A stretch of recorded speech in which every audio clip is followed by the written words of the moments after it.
masterclass panel discussion of how best to pitch your musical, particularly in relation to Beam. My name is James Hadley. I'm Executive Director of Musical Theatre Network. For audio description purposes, my pronouns are he, him. I am a middle-aged white male wearing a green shirt with short grey hair and a beard. I'm sitting against the blurred out background of my kitchen. I'll hand over to Natalia. Hi everyone, thanks for joining us today. I'm Natalia Scorer. I'm the Executive Director of Mercury Musical Developments. My pronouns are she, her, and I'm a female in her 30s, also with a blurred out background, wearing a white top with shoulder-length brown hair. So for those of you who don't know, Mercury Musical Developments is a membership organisation for writers of musicals. We support our members by providing a range of events, initiatives and opportunities to help writers develop their craft, build a community and further their careers. We co-produce Beam with Musical Theatre Network. Yes, and I run Musical Theatre Network. Musical Theatre Network's mission is to improve opportunities for new musical theatre throughout the UK. We have a membership nationwide of theatre venues, producers, directors, higher education courses, anyone who works with the writers and composers to develop and stage musicals around the UK. Our next event will be a panel online discussing how musical theatre creatives can influence and improve responses to the climate crisis. So what topic could be more important than that? So do join us if you're interested in being part of that discussion. That's on Monday, the 23rd of September at 7 o'clock. And yes, we do, like MMD, we do lots of events, but tonight we're here to talk about the joint initiative that is the most significant that MMD and MTN collaborate on, which is the Beam Pitching Days leading into the Beam Showcase. Yeah, so before we get started, I'm just going to let you know how this evening will run. So in a minute, we're going to introduce our brilliant panel that we have here this evening. And then James and I are going to give you an overview of what Beam is and how the pitching days are going to run. Then we're going to open up the discussion to our panelists and we're going to get their thoughts on pitching. And then after that, it's time to answer your questions. So you can put your questions in the live stream chat on YouTube, but hopefully we're going to answer some of those in our initial chat with the panelists anyway. So we would ask that you just hold on with your questions for now. And then once we've had that initial chat, we'll let you know, and then you can put your questions in the chat and we'll try and get through as many as we can. But we will make sure that we round this all up in 2 hours. So we'll stop by 9 o'clock. Fantastic. So now it's time for our wonderful panelists to introduce themselves. Maybe Suzanne, do you want to start us off? Hello, everybody. I'm Suzanne Gorman. My pronouns are she and her. I am a middle-aged woman. I'm Anglo-Indian, so South Asian heritage. I've got short, dark brown hair. I am wearing glasses. I'm also against a kind of a blurred out background. I am the artistic director of Maya Productions. We are a small theatre company. We make theatre and arts work to enable racial justice and social change. And I'm actually about to go into rehearsals for a family musical called Super Chefs, which is our Latin American musical. And I have pitched at Beam twice, actually. And most recently pitched at Beam 2023 with the musical that I am the book and the lyrics writer of, which is called Benny and the Grey Cats. Fantastic. Thanks so much, Suzanne. Over to Matt. Hello everyone, I'm Matt Eames. I'm Head of Theatres at the Lowry in Salford. My pronouns are he, him.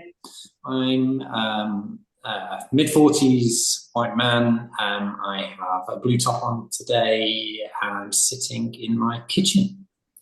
Yes, I'm Head of Theatres at the Lowry. The Lowry in Salford is a multi-art centre with 3 different stages and sized auditoriums. And we have musicals featuring prominently across all 3 of those stages, including new musicals. We had 6 for 3 weeks, just finishing on Sunday, and we had 42 balloons earlier in the year. premiere of a new show, and we have a strong programme in our studio as well called Rewrites, which works with Birmingham Hippodrome and Mast in Southampton and Norwich theatres to make platforms for new musicals to be seen, initially at the studio scale, at a work in development starting point. So yeah, new musicals really important to us. Amazing, thank you, Matt. Over to Kiki. Oh, have we got sound? We seem to be muted. Should we let's just switch to Kate and we'll come back to Kiki in a moment. Hello, everybody. I'm not Kiki, I'm Kate Golledge. My pronouns are she, her. I am a blonde white woman wearing a pink jumper, and I have a blurred out rainbow bookshelf background.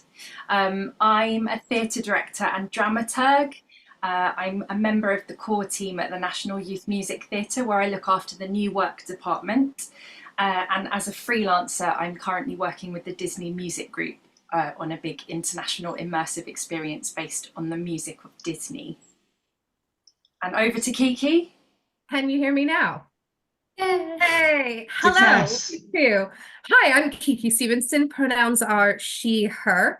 I am the program manager for the Other Palace, which is a venue based in Victoria, London, where we focus on a lot of musicals. We have 2 spaces in our venue. We've got our 110 seat studio and our 312-ish seat main house. You may be familiar with shows that have come through the venue, like Heathers, Eugenius, Be More Chill, Babies, Fantastically Great Women, and we are opening Cake, the Marie Antoinette playlist, on Monday. So very busy. I am also the co-creator and host of the podcast called Making a Musical, the Future of British Musical Theatre, where we talk with writers of new musicals on how do they write a musical. Very interesting stories, not one journey, which is very exciting. I am also a producer on behalf of the Other Palace, and also work with Paul Taylor Mills, our artistic director, on external projects.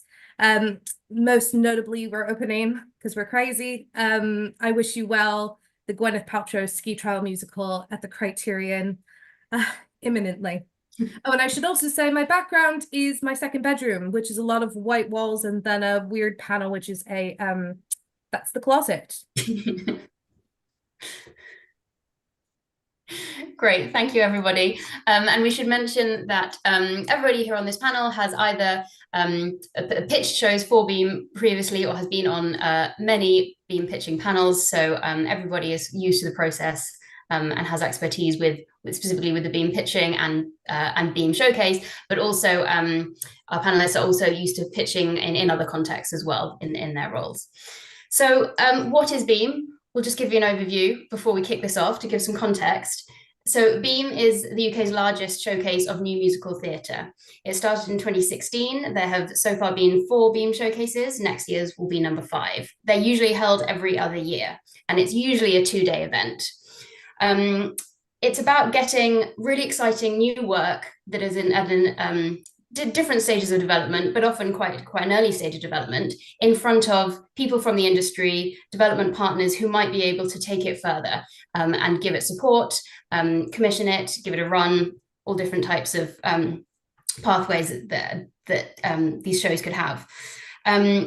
As well as being a showcase to the industry, it's also a gathering of the new musical theatre community, and it's a celebration of new work and new writing in the UK. Next year's Beam will happen on the 15th and 16th of May at Birmingham Hippodrome, which is the new official base of MMD and MTN.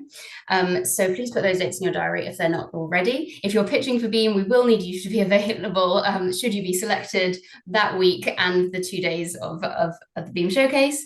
Shows that are selected for Beam are offered a slot of a certain length of time. These slots will vary. Usually there's shows have a couple of different lengths at the showcase. Usually your slot would be between 10 and 30 minutes. We don't know yet what these slots are going to look like at this point. You'll also be offered a financial contribution, and every show selected also will receive some mentoring in the lead up to Beam and post Beam as well. We are holding pitching days between September and December, and we hope to put offers out in January. At this stage, we have over 350 pitches booked in so far, and we don't know yet how many we'll be selecting for Beam, but it's likely to be in the region of around 30 shows. So don't be discouraged by that, but just to give you the context of the scale of the operation, we've had a record number of pitches booking in this year, which is really exciting, and we can't wait to see your work. Yeah, so the Beam Pitching Day process that we're here to talk about today, we'll go into great detail. We thought we'd start with a bit of an overview. As almost anyone joining this call will know, you get 10 minutes to pitch. What we want is that, as Natalia said, there's around about a 1 in 10 chance that your pitch might lead to your musical being selected to showcase at the Beam Showcase. Now, we want to make sure that the pitching days are an end within themselves as well. You are successful in pitching at a Beam Pitching Day if you communicate your ideas, because to pitch is to communicate what you're working on. You'll be pitching to an industry panel of between 4 and 7 industry representatives. So that turning up on that day and pitching to that industry panel will be an end in itself. In the past, we've sometimes had producers on panels say, I love this show, I want to produce this show straight away and have a conversation in the following days. It doesn't happen often, but it does occasionally happen. Or a host venue for one of those pitching days might well decide that they want to develop a relationship with a show that's pitched. So things do happen directly from the pitching days. Another thing that is a direct outcome for every show that pitches at a Beam Pitching Day is you get development feedback. And we're going to talk about that during the event in a bit more detail. We also want to make sure that pitching days are a step in your journey. Hopefully, by preparing to pitch, you're led to further crystallize some of your ideas, perhaps to develop further content to be shared at the pitching day. It should be a developmental stage in itself, ideally. It's something that's nudging you along the development process for your show. As I said, you get 10 minutes to pitch. As you'll know when you book in your slot, if you've done that already, the 10 minutes ideally would include a little bit of time for questioning. So I always say to people, ideally, I would aim more for 8 minutes. And in reality, often, if you prepare 8 minutes, it might well expand a bit to 9 minutes of content anyway. But you want to allow a little bit of time for questions. We usually won't start those 10 minutes until you're in the room, ready to start. But we do encourage people, if you're more than one person pitching, to include any sort of setup time within those 10 minutes. But basically, it's 10 minutes in total to pitch, to get across your ideas. And we'll be talking in this event in more detail about exactly how best to use those 10 minutes to get the most out of them. I think that's about everything. I have to tell you, what else do we want to say at this stage? So you will get an email about 2 weeks before your booked pitching day with all the details of the day. So that will be the exact address of the venue, which entrance to go to, where to report to, where to wait, that kind of thing, who will be on your panel on that day. We are actually putting the panelists on the OMD website where you book your pitching slot. We're putting the panelists on there, and we just put up a load more. So if you've already booked your slot, you could go and check, and because we might have your panelists up there. So you'll see who's going to be in the room with you. It'll also have exactly what equipment will be in the room. We'll get that information from the venues and pass it on to you. But there will always be a keyboard or a piano in the room, and a speaker to plug in something to play recorded music from. Each pitch is just you and your team and the panel, so you won't be watching other people's pitches on the day. And we would advise that you arrive about 20 minutes before your pitching time, because if we're running slightly ahead of schedule, if someone's not showed up or something, then we might ask you to come in slightly earlier. That just gives a bit of wiggle room. We really do try and keep to the schedule, so hopefully you won't be going in late. But yeah, it's good to try and arrive 20 minutes before. Okay, James, I think that's the overview covered. That's I think so. Just again, to reassure you, you will get, if you're booked in for a pitch, you'll get that email about 2 weeks ahead of your scheduled day of pitching. And that will have all of the information in terms of logistics of where to go, who's on the panel, all those sort of information will be included in that email as well. So without further ado, we're going to hand over to our wonderful panelists who have so many pearls of wisdom to share about how best to pitch. Our very first question to our panelists, and as we said, the first half of this session will basically be a discussion with our panelists, answering so many of the usual questions that people have about pitching. The second half will be for your questions to the panelists. First question for our panelists: what information about a new musical is it most useful to include in your pitch? So you've got 10 minutes. How would you best use that time? Who would like to start? I see a nod from Kiki. Do you want to be our very first? Thank you. It's always a pleasure. I should also apologize if you saw a cat earlier. I have two. They will come and go. Oh, that was Archie. Yeah, I think the main things that I will want to know are going to be your easy logistics, right? Give me your scale. How many people are in the cast? How many people are in the band? And then give me your whatever limit 1 minute elevator pitch. And I think that actually the elevator pitch is a really useful exercise to do, because you're going to be able to narrow down very succinctly what your show is and why do you think it's the story you want to tell as a musical. Because I think that's always the biggest question that us as panelists might have when we get to an end of the pitch, is we walk away and we say, okay, cool, why? So answer the why for you. What is your why of doing this? And I guess expand that and say, why would an audience care? Why would an audience care? Because I think all panelists are going to come from a different perspective. I will come from a very commercial producer-led place. So, you know, it's great that we're making musicals. That's wonderful. I'm taking it to the next step. I'm thinking ahead. Can I sell it? Who will want to watch your musical? Thanks, Kiki. Matt, thank you.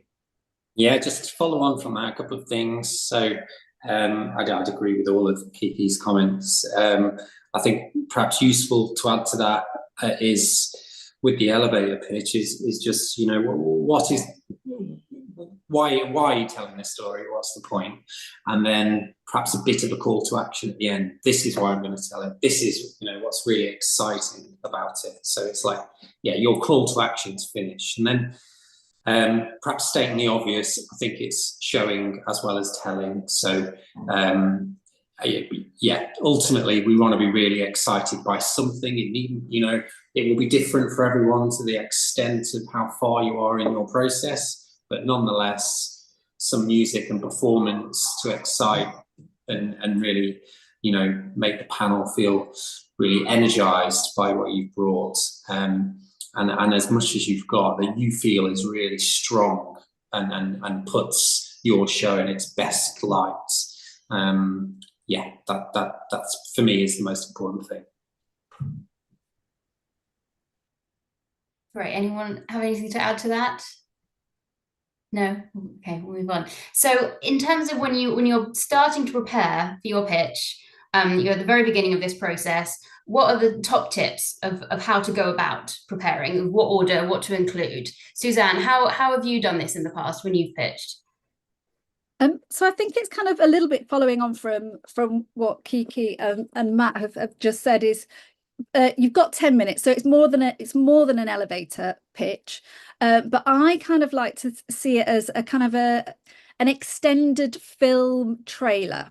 It is actually a piece of marketing that needs to be really well designed and crafted. So you really need to, almost like it's a show in itself. So I would think about, firstly, how are you going to start? And I would want to grab people's attention straight away. And I think there are different ways in which you can do that. So I'm thinking kind of last time with Benny and the Grey Cats, the way that we did it is actually we had the central character came on stage, they led it, they talked directly to the audience, and they kind of brought the audience into their world. So that was the choice that we made there. But it had a good kind of interesting impact. Previously, what I've done is we started with a rap, and it was kind of you're right into the music straight away. So I think about, you know, what is the you know, that first 30 seconds, what are you going to hit the panel with to start with? And then I think once you've drawn people in, I think then what you really want to do is think about what is at the heart of your piece. What is it that you really want to convey? What's the most condensed way you can kind of get that story across? And then it is that showing and sharing kind of the key 1 or 2 songs that you can fit into that time scale. And then I would like to make sure, and again I think it's about that information that Kiki was talking about, you know, what is it that they really need to know, cast size, who you are, you know, what makes you tick, why you're there, what's the audience. So there's all of that, you know, which I'd say is kind of that kind of information that you really need to make sure you get across, but then come back to the end and finish it with something strong, something that again will leave people thinking about the piece of work. That's what I would like to do, and I think that's quite a lot you've got to do. But I think that for me was kind of the shape that I would go with for the pictures. And I've got a couple of other tips just in general. Can I just say, I think you do need to rehearse your pitch. That's just how, you know, the kind of director I am, and you know, but I just think you need to know exactly how long it takes, and also you need to be fearless in cutting, because actually I remember doing the pitch for this for the last beam, and I think Matt, you kind of looked at some of it with me, and it was just like, it was great, there was loads of stuff in there, and it on paper it looked as though it was 10 minutes. It really wasn't. So you had to be really ruthless with what you're going to cut out as well. So write a big long pitch, and then you're just going to have to really cut it. So yeah, be able to be ruthless with your material.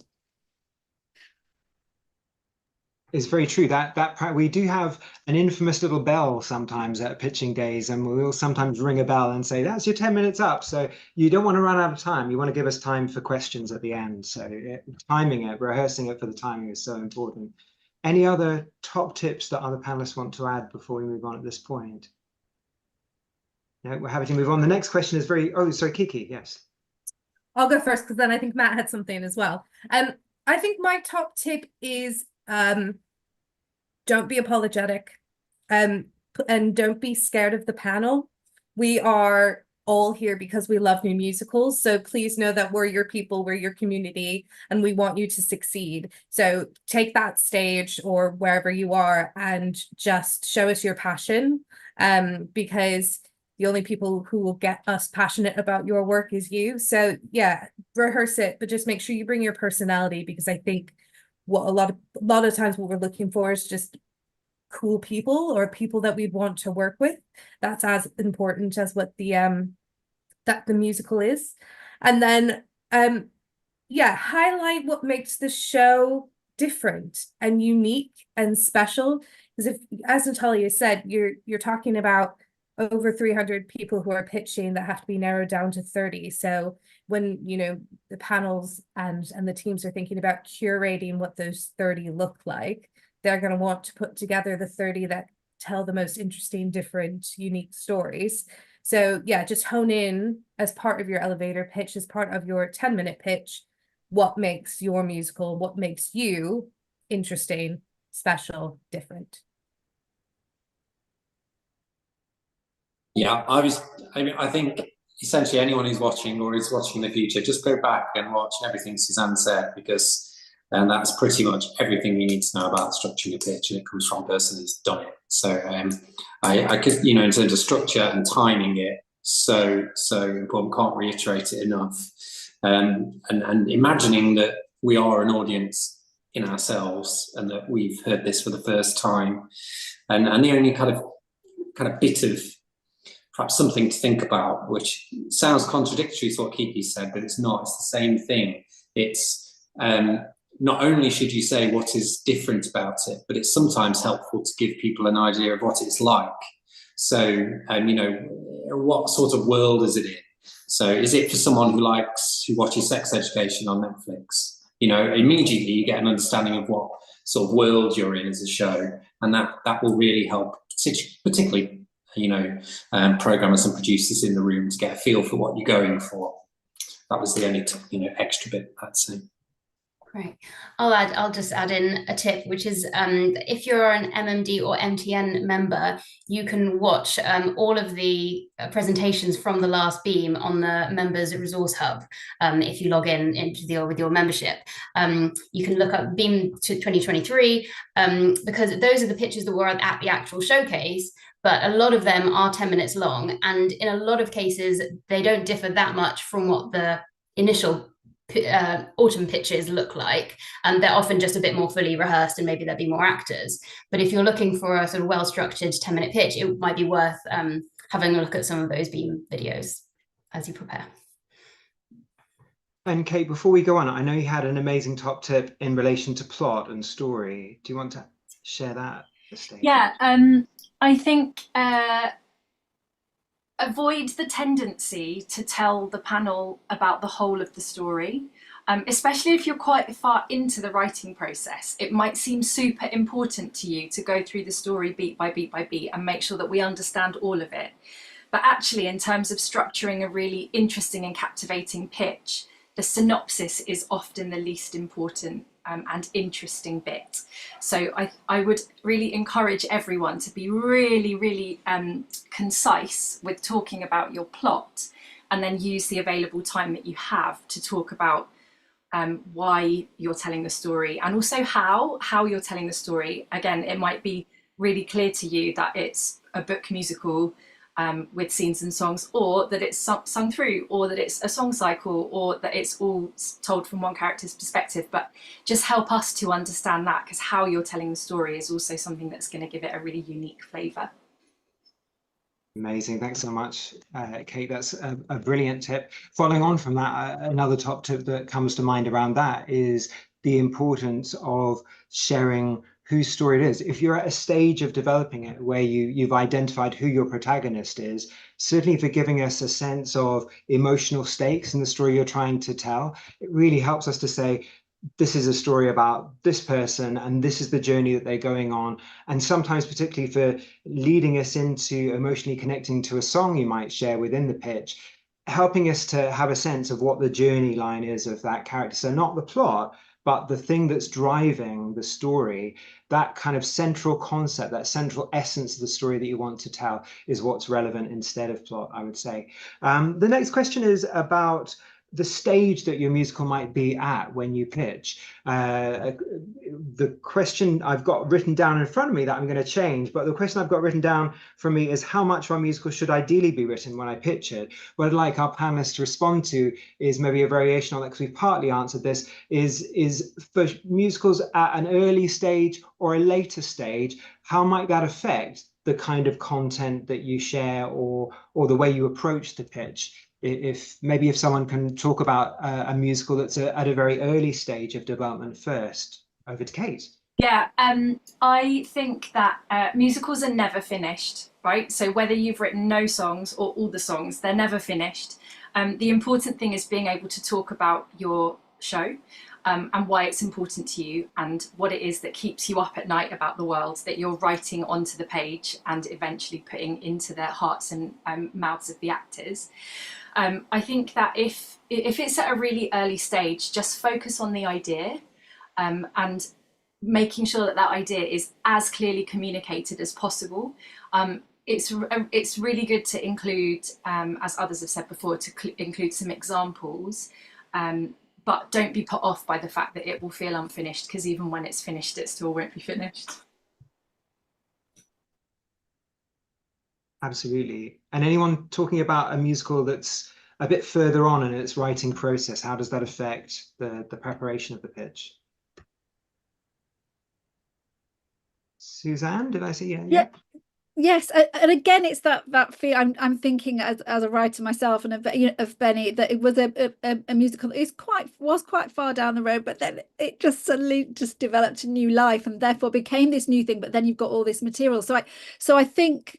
Again, I think the most, like, in a way, I'm just reflecting back what Kate said. The most important thing to convey is, what is your idea? What is this piece about? What is the style, I suppose, of the musical, in terms of, how are you telling the story, and what kind of music are you going to be you know, developing and sharing. And so, because particularly if it is, I mean, with the being pitching days, it is 10 minutes. There isn't a lot of time to do the kind of the whole story. And I suppose that's what is the thing that then develops as you continue, you know, moving further down the process. It's the scenes, the songs, you'll have more of it, but actually the central concept and the drive of the piece, the idea is the really big thing to convey, and hopefully that's the thing that's going to capture people's imagination. So I think it doesn't matter what stage you're at. I think if you've got more material, you just have to be a little bit more critical of, you know, what is at the essence, and that's quite a good process to go through as well as a writer, is like, actually this song, that song, you know, which one is going to show, you know, which one's got the best lyric writing, which one tells the most story, which one gives the flavor of the character, and then you can actually almost, you're testing out your songs as well within the pitching, because you'll notice, you know, which ones are really kind of doing all the things that you want a piece of music and a song to do as well. So it's a good process to kind of evaluate your own work as well if you're further down the line. Kiki? I would just be wary though, if you have come and you just have an idea, having watched pitches that don't present music, I would suggest they are not as successful. So I would strongly advise, if you don't have music and just an idea and you plan on pitching, that you plan on having at least one song.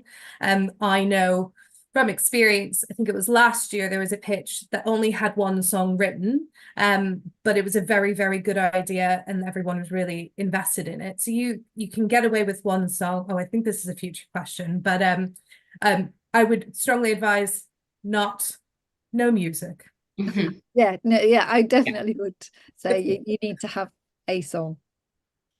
Yeah, we need to get a flavor of what the musical style is going to be, and a flavor of what the writing is going to be. Yeah, so leading on from that, what's the ideal balance within a 10-minute pitch of sharing songs versus spoken content? Or is it worth doing any scenes or anything from the script? What would that balance look like? Matt, do you have any thoughts on that? I think it is very close to the last question. So I would say, you know, hard and fast rules, but my personal preference would be that showing something is the bigger part of what you do, even if, you know, it doesn't have to be the case that it's pitch as performance or performing, you know, as you perform all the way through in the way Suzanne did so well with her pitch, and others have done well as well. But I think what that allows for is for you to just tell us a bit more, give us a flavour of character, and even if you're not doing more than one full song, you might be able to introduce some motifs perhaps, or something that, again, just tell us something else about the show. So, you know, it is a musical, you know, whichever way we look at it. So, you know, I'd love there to be a 70-30 split, but really, you know, there's no hard and fast rules. It could be 30-70 and still be incredibly successful. So, you're just trying to produce the best possible element, but show more than tell if you possibly can. Great. Anyone have anything to add to that about the balance of song and speech? Can I just add, while people are thinking, one thing that we've sometimes seen that doesn't work so well is people sometimes thinking, I've got 8 or 10 brilliant songs, let's just do a medley where we do cut up bits of all of the songs that we have. The thing that's going to really land for the panelists is an emotional connection to hearing a journey of a character through a song, or really feeling the emotional moment of that song. And if we only get the sort of 2 lines going into a chorus, we're probably not going to get where you want us to get emotionally. So I would always prioritize, if you've got the content and a performer, or you're going to perform yourself, to share enough of a song, ideally a full song maybe, that is going to allow us to connect to where the audience might be when they experience that song, to have an emotional response to the song. So if you cut it up too much, we might not have that. So ideally, 1 or 2 songs can really help us to engage with the music world and the sort of emotional texture of what you're trying to create for an audience.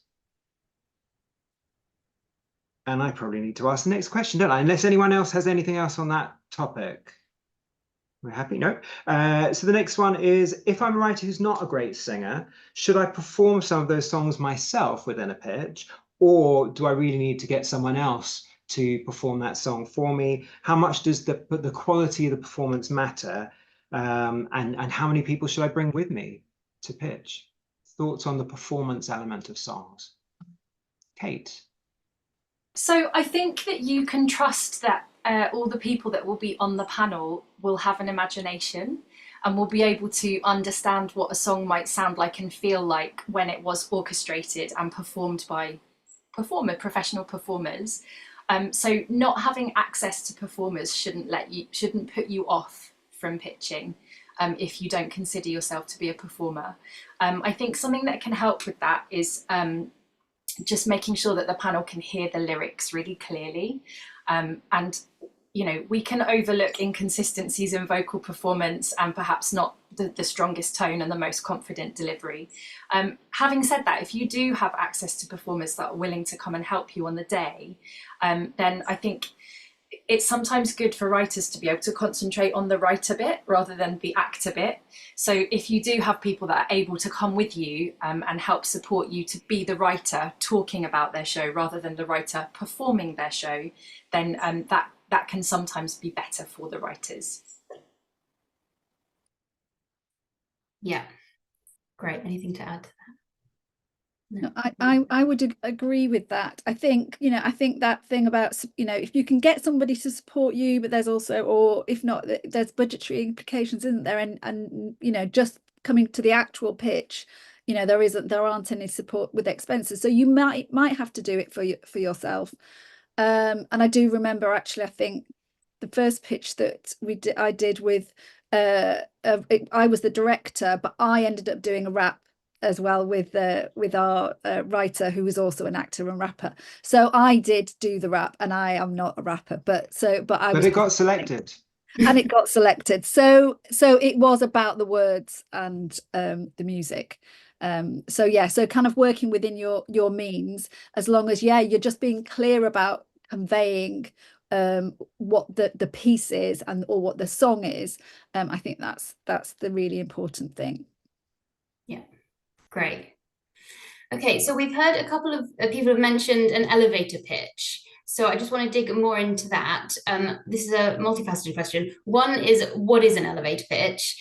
Number two, is it worth, because these are 10-minute pitches, these are longer than that, is it worth including that in the pitch as a sort of summary at some point? And number three, is that a useful exercise to do in itself in distilling your work? Kiki, any thoughts? I always have thoughts, don't I? Yeah, so look, an elevator pitch is basically, if you were in an elevator ride with someone, it lasts 60 seconds. How can you tell them what's happening in your show? So the exercise of doing said elevator pitch and condensing how you explain your show in 60 seconds is an incredibly useful exercise, because you'll find, what is your show about? And perhaps it's not what you think it's about.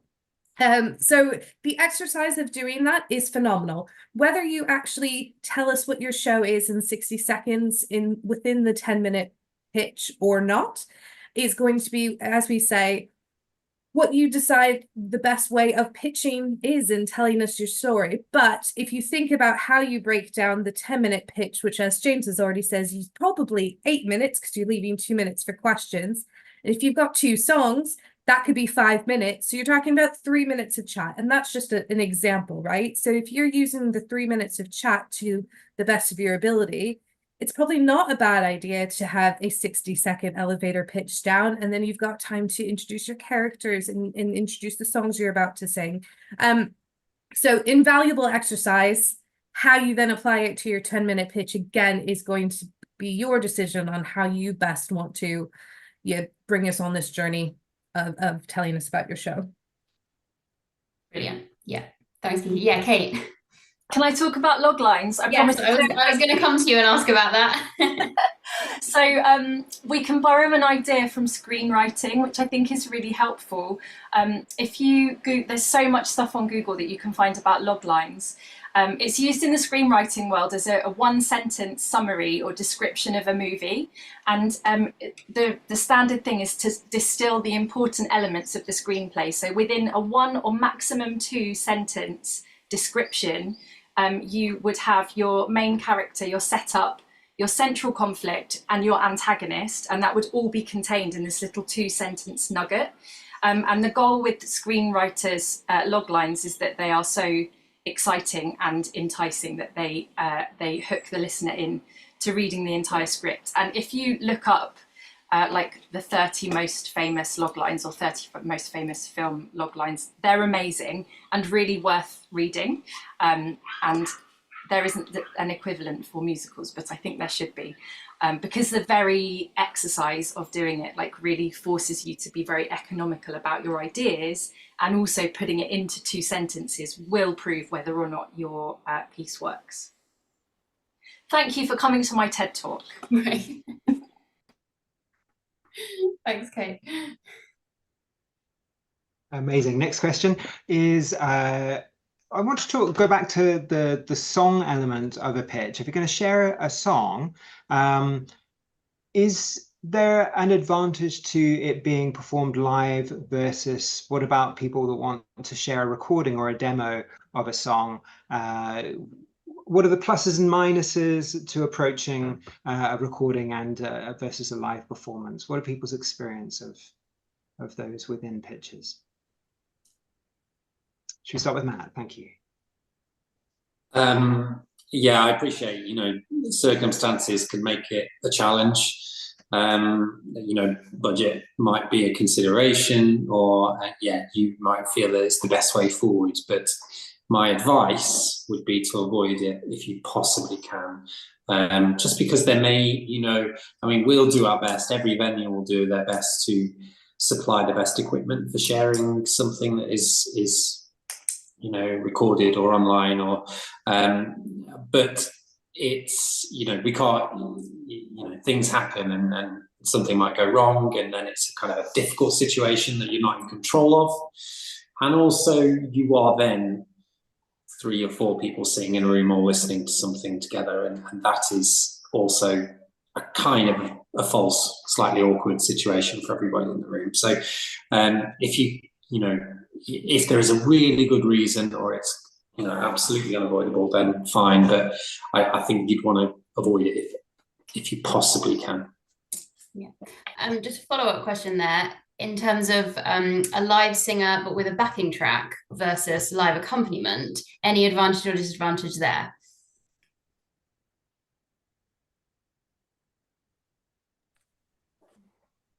Oh yeah, Kiki? Yeah, look, I think absolutely either are fine. I think a lot of shows will build their sound world through backing tracks that aren't necessarily achievable on a piano or a keyboard. So there's absolutely, in my opinion, no reason to have a backing track versus having a piano. Again, it comes down to what's going to show your musical off to its best. I would just reiterate what Matt said. If you have the ability to bring live performers, that is, I think, always going to be the optimal way, because realistically we're talking about theater, we would experience it live. So I think, and again, the beam pitch, should you be successful, is also live. So I think as many opportunities that you can give yourself to do that live is only a good thing. But for me, whether it's a backing track or live piano / instruments you bring, it's what does your piece need? Yeah, great. James, have you got another question? Oh, okay. Going back to, in general, what makes you excited about a show? What lands for you most when you're watching a pitch? Should we jump to any thoughts? Looks like Suzanne and then Matt. I mean, I think for me, it is going to be the song and the music, and how that will be able to connect with me. So whether it can have an emotive response, or whether I can see something. I suppose that just in terms of what that sound is, what those lyrics are doing, I suppose going to that heart of, it's a musical. I want to hear something, interesting, engaging. It can be different, it can be different styles, but there's something about, it's what is that song or piece of music going to evoke in me, and that is a subjective. I think we have to recognize as well that is a subjective thing as well, because everyone will respond in different ways. But yes, I suppose the kind of the thing that immediately will jump out is when I hear a voice or some chords or some music, and what that does to me, what that kind of connects. Yeah, absolutely. Like an energy and a passion for the work. What worlds can you create in a very short amount of time that really kind of engages with people? It is subjective. Might be one or two people on the panel. It might be everybody on the panel, but often you can, that's what theatre is. You create a shared moment together, and you can do that in a very short amount of time. So something that brings us together, it usually is through the music. But I'd say the only thing I'd add to that is just that if you have something, that elevator pitch or the story you're trying to tell, is it easy to grasp in a very short amount of words and short amount of time? And how can you really get to the sort of the humanity of it? Something that feels like it connects with you on a human level. The one that, although this wasn't in a beam pitch, the one that kind of has recently been really a strong example of this, I feel, is 42 Balloons, because you have this idea of someone who wants to fly and finds a way to do it, which involves them flying up into the air with 42 weather balloons, and you want to know what happens, you want to know how it works out, and ultimately there's a human and their sort of feelings behind why he wants to do that, and of course what happens to all the people who love him. So immediately I can think about and that's matched by the music in that instance. But yeah, you can do a lot in a very short amount of time, and that's what excites me. Great. Oh, lots of okay, yes, Kate. We've had time to think about it now. Music, absolutely, and the why. The other thing that I find is always quite compelling as a way in for me is what the imagination is. So there has to be a level of imagination in the writing, or in the story, or in the way you tell the story, or in the leap of faith that you're asking the audience to go on with you. It has to be something that is different to the everyday, and that's often something that I think can be quite powerful. And then, as everyone else has said, why this piece now? Why is it relevant? Why is it urgent? What's it saying about the world we live in now? Right, Kiki? I think it all just ties in. The thing that gets me most excited is when I know why this is right for theatre. Because I think we see a lot of movie musicals as well. Like, why is this going to work for theatre? And what are the creative possibilities? I think it ties into what Kate was saying about the imagination, but like how we tell stories on stage is so different than other mediums, and that should be celebrated, and that's what makes me excited. So how is this inherently theatrical? Yeah, good point. Suzanne? And one more thing to add, I think, again, which is kind of building on that kind of why now and why here. I'm always just interested in stories that don't normally get told on stage. So I am kind of looking for those kind of hidden stories or hidden characters or communities that we don't often see on our stages, and finding out about their worlds, and so being taken into new and different worlds that are not ordinarily represented on our stages, or haven't been traditionally, is again another thing that I'm interested in. Great. And does anyone have an example of a pitch that they've seen at a previous pitching day that's really stood out and was really memorable? And why do you think that was? Are we allowed to name names? Yeah, let's name names if we're saying nice things about them. The optician of Lamp Producer.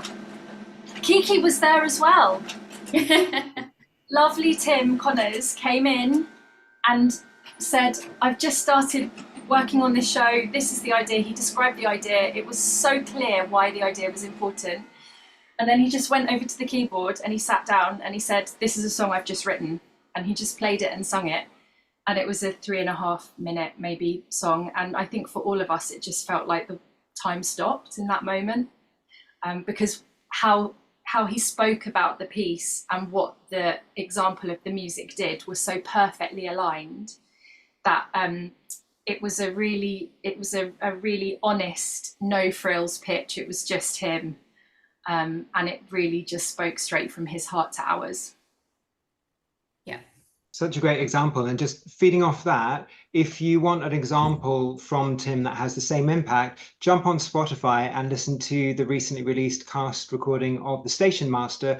The very first track has a very similar impact to what Kate was describing, in that it's lead character, simple, straightforward song. It sets up the whole world and that character's journey really beautifully. And it's the kind of song that is perfect for a pitch where you've got a character who goes on an emotional journey in 3 minutes, and the audience is going to feel something for sure when they experience that song.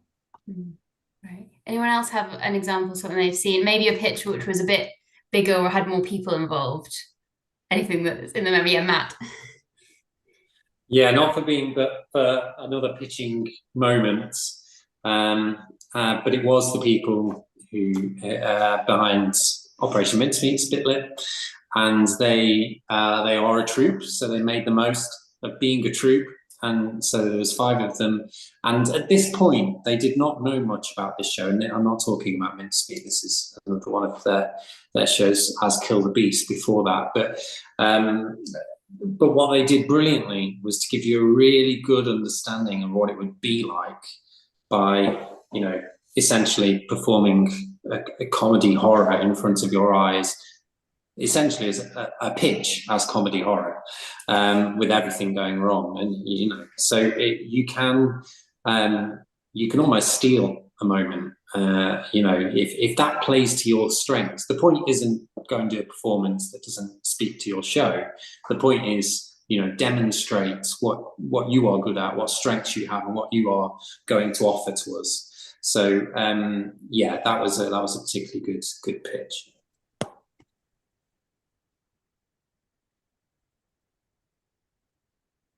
Further thoughts? No, moving on. We're probably going to jump right back to Matt on this next question, because it is, as a producer programmer, what are your considerations when watching a pitch? Are there particular things around viewing things from the perspective of what's going through my mind thinking about the future potential of picking this show up to share it with an audience? How does a producer and a programmer's mindset affect the respondent to a pitch? Yeah, I mean, we are thinking about who the audience is and who it appeals to, and can we, for an organisation like ours, we have the breadth to think, is this going to be 6? Is this going to be a big hit commercial musical that, needs a big kind of gestation almost, and a journey to being what it can be and be a kind of worldwide hit?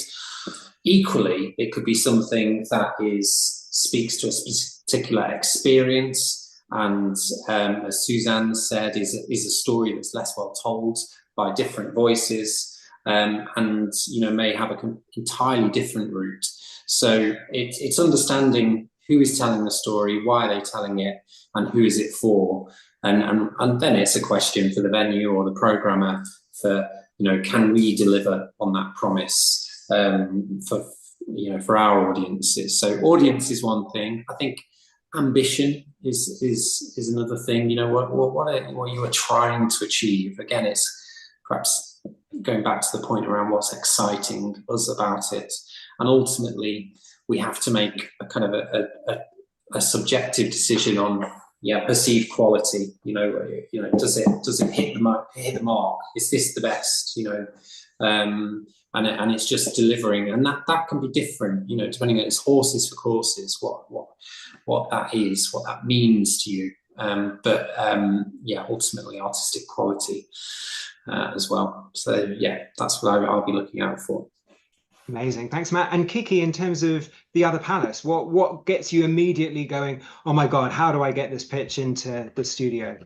Yeah, good question. I've got to be honest, if anybody's familiar with the space, both of our spaces, studio and main house, operate very, very differently and very specifically. So I will always be saying, can this physically fit? Because again, the studio is very small. And the other palace is a lovely size, but we're also a commercial venue. So I need to know if the show is at a stage that it's going to be able to, you know, cover its higher fee. You can cover your costs to pay your performers. I think the other thing realistically I'm looking for probably at this stage of pitches is starting relationships.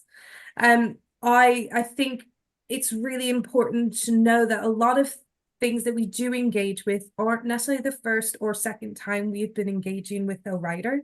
That doesn't mean we've put on one show and then waited and then put on another show. It could be I've met you once, then had a cup of coffee, you then went away for 5 years, you worked with, you know, 100 million other people, and now we're working together.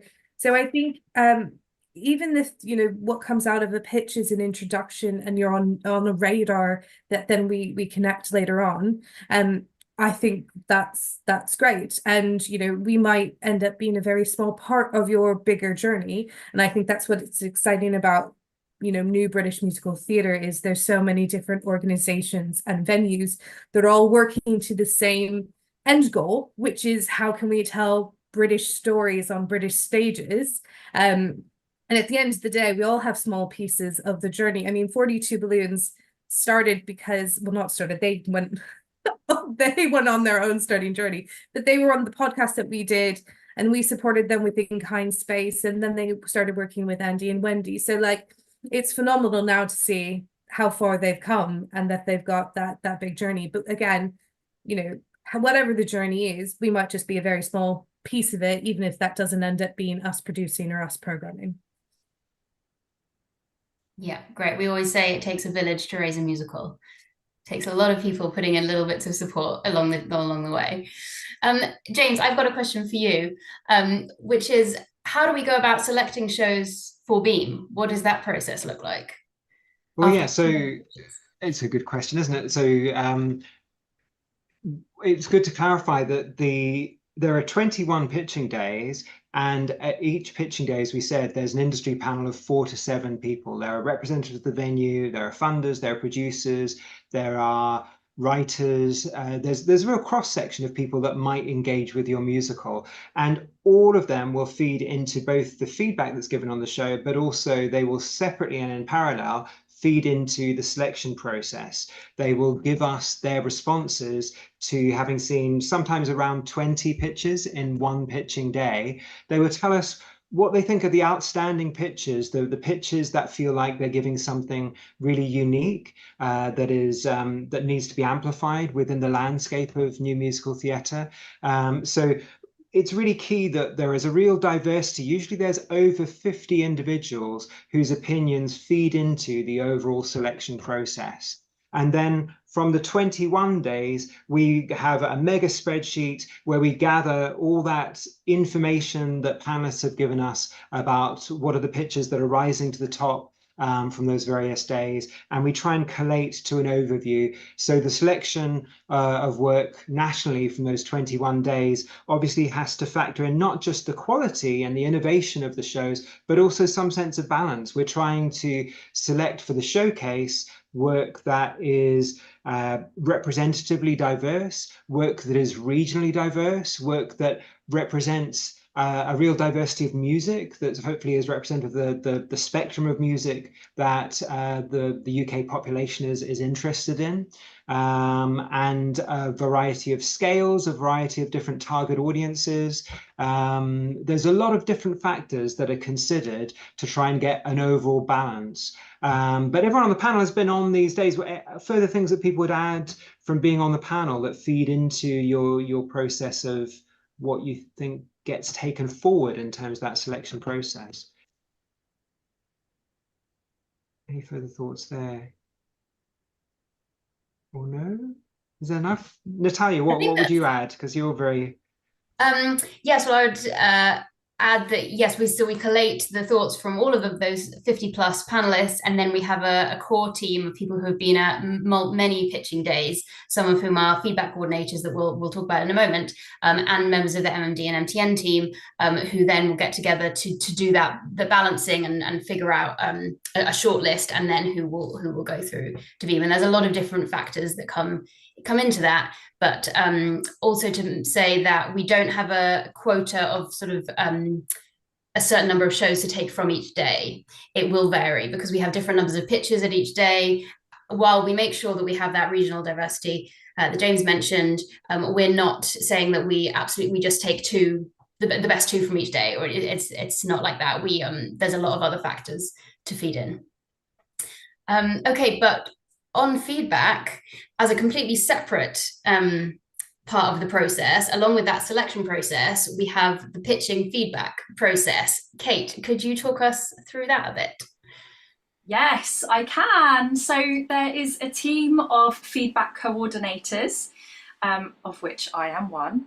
I am the Kate that all the emails will be coming from. There is another Kate. There is MMD, MTN Kate. It's very confusing, too many Kates.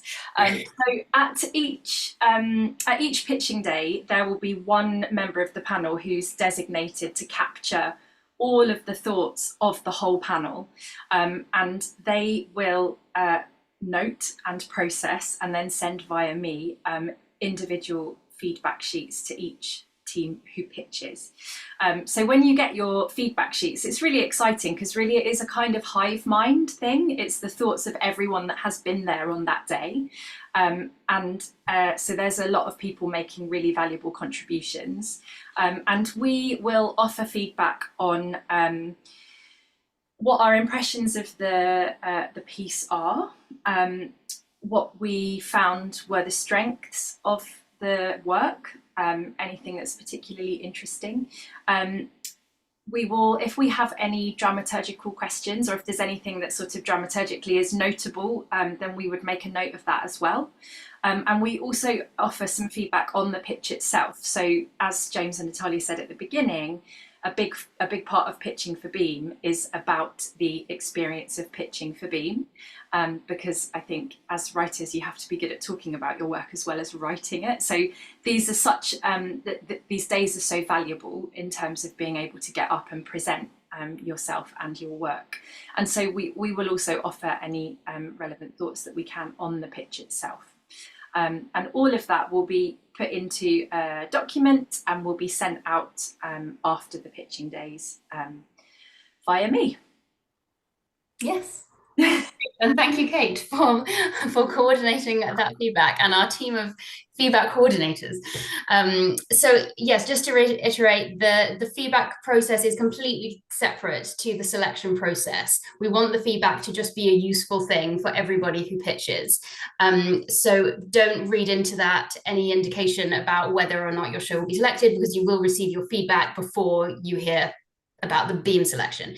But as a wider point, we structure these pitching days to try our best to make these a useful opportunity in and of themselves, because there's only about 10% of shows that we're able to put into the showcase. We don't have the resources to showcase everybody, unfortunately. So we really try and build these so that it's a useful development opportunity for your show. As we've talked about, the exercise of distilling your show into what are the most important bits of it. How can you showcase it at its best? Perhaps getting a performer to sing your material for the first time. thinking about how you come across as a writer, how you talk about your work, and getting the feedback from the industry panel. That's why we build the industry panel, so that there are people who are interested in new musicals and might be able to do something with them, people like producers and people from venues. And it's why we do them in person. A lot of other opportunities, you just send an application form and, you know, some demos or something, but we do these in person, and it takes a lot of time, because we think that's a valuable exercise and a useful thing for your show, because we're talking about live theatre. So we really hope it's a useful thing for everybody to do, even though we can't select everyone or can't select as many people as we would like. It's also that it's a sort of we think it's unique in the world, as far as we know, as a selection process. You know, you've got high profile opportunities like the NAMT Festival in New York. But again, like Natalia said, that's about a by application process. As far as we know, the pitching days are unique in that we're going out on behalf of people that want to pick up and develop and support musicals. We're going out and traveling around the UK so that there is more geographical accessibility. And also because we're so passionate about the fact that in the UK, the opportunities through history have sometimes been quite London-centric for musical theatre. But for the last 10 years, maybe 15 years or so, that's absolutely not been the case. Yes, there's the West End and London, but so many of the key opportunities for developing and staging new musicals happen beyond London. They happen in the locations where we're doing these pitching days throughout the UK. And that's why we feel it's so important that a pitching day is an opportunity to be on the radar of local venue programmers, local producers. There is a sense of connecting to the industry locally in that region where you're pitching, through pitching to that industry panel. And we think that's a really important aspect. And again, something that's unique compared to any other selection process for new musicals internationally, as far as we know. We're now at that point in the evening where we're going to switch over to your questions. So if you haven't already, I think we were encouraging you to wait until this point. If you're watching the live stream, do add your question into the chat, and those will be ferried across for us to put those questions to the panelists. So we will prioritize questions that are of benefit more widely to people watching. If we have time, we will ask questions that are specific to one particular show. But if we get more questions than we have time to ask, we'll prioritize questions that we feel have some breadth to them, in that they may be of benefit to others as well as that one particular show. And the other thing we should add is, again, circling back to the fact that you will get that email about 2 weeks ahead of your pitching day that concisely tells you all of the logistical information you need to know about the venue, getting to the venue, the address, the specific room that you'll be pitching in, what will be available in that room in terms of microphones, in terms of, and there aren't microphones generally, but there is usually a keyboard, and there will be some kind of an amplifier or a portable speaker in the room. There will be music stands, but those items that are available in the room will be listed in that briefing email that you'll receive. And also you'll be told exactly who will be in the room in terms of the industry panel. So all of those logistical aspects will be in that email. But yes, do ask your wider questions in the chat now, and we'll be going across that. Before we start receiving those questions, Natalia, what have we missed out? What do you think we've not covered so far that we want to make sure? Well, I was going to cover one thing, but actually I've just seen that a question has come in which asks exactly this. So we'll segue into the questions.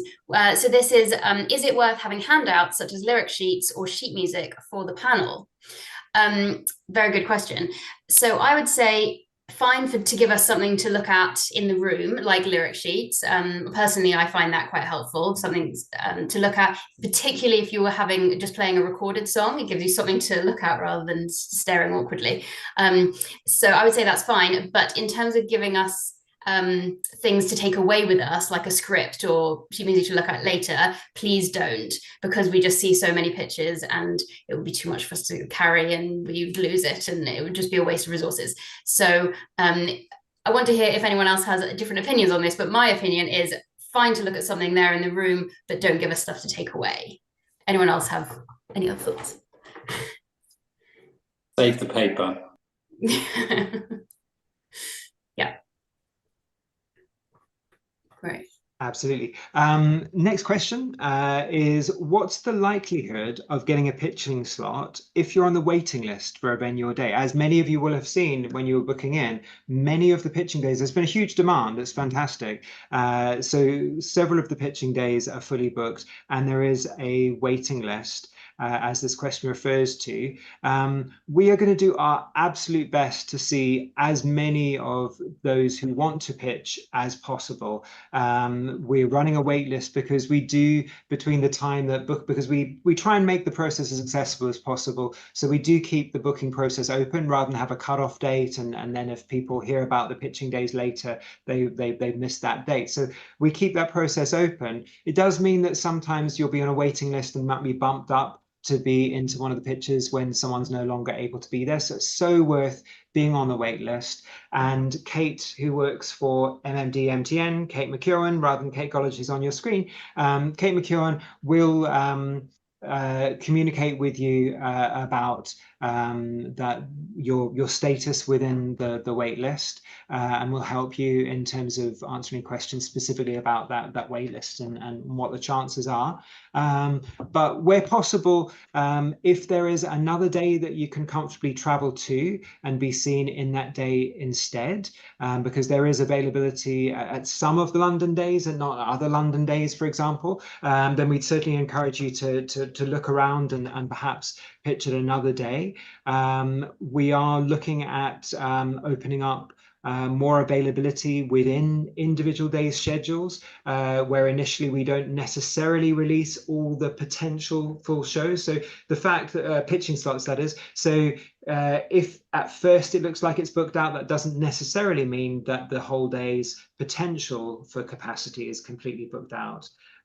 Big picture. So there is some flexibility, and we will try to accommodate people wherever possible. If people are approaching us later in the process and there's absolutely no physical possibility of seeing you on the day, we will try and make alternative arrangements, but wherever possible we really try and avoid digital or Zoom pitches. We really are trying to see as many of your pitches in person wherever possible. So that's where we'd ask people to look to be as flexible where you can be, around looking at alternative days that you might be able to still book into. Any further thoughts, Natalia, on that one? No, all good. So next question is, any advice on whether it's good or bad to cut down a song specifically for the purpose of the pitch? How much of the 10 minutes is usually taken up by a performance? So I think the second part of that we've sort of covered already. And in terms of cutting down a song, I mean, James put his thought on that, which it's good to hear a good chunk of the song so that we can go on the emotional journey with the character. But does anyone else have opinions on the cutting of songs and the length of that? Suzanne? Yeah, just to say that, yeah, in our last pitch we did cut, we did two kind of edited versions of two songs, and we did one full length. So that's what we did. So there was, you know, you kind of got the full value of one song, but we did do effectively kind of extracts from two others. So that did work for us. Yeah, to do it that way. Yeah, and it sort of depends how much you have written and how different your musical styles are within the show, because if you have very different styles, you might want to show snippets of a few. If it's one particular style, then maybe it's best to just have one really full length show. So it does depend on the material. Question for the panelists about if the song is written to be performed by a female character, and you yourself are a male writer or composer, is it best to get someone else who is female identifying to perform that song? Does it matter if a writer composer is performing cross-gender for the intention of the song? Kiki, I see a response from you. If you can sing it, please sing it. If you can't comfortably sing it, I would strongly advise finding someone who can sing it. We can very happily suspend our disbelief if you tell us that you are performing a female identifying character and you yourself are not. But yes, I think as long as you can sing it and sing it well, we are happy to go on the journey with you. Yeah, great. Additionally to songs, is it worth including scripted parts of the show, like spoken dialogue? Any thoughts? Kate? I think this is really tricky. I think in general, based on my experience, music helps communicate tone better than scenes. And that's usually, I think, because one of the things music does in musicals is about kind of time contraction, isn't it? Whereas with scenes, you need to spend usually such a long time building up to the point where something happens that a lot of your pitch will get chewed up. I think it can be really useful, and actually this is something that Kitty Morgan did in her pitch of The Highwayman last year. Last time, I recommend you all have a look at that.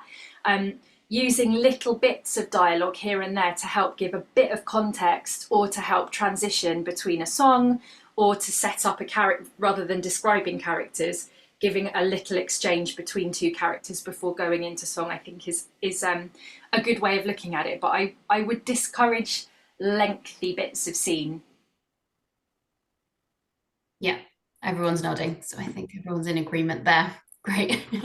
Definitely. Next question, should I present cast size as a range? I.e., if I feel my musical is quite flexible at this stage of development as to how large the cast and band might be, is it okay to say, oh, it could be between this and this? What are panelists' feelings on things that are a bit vague? Kiki?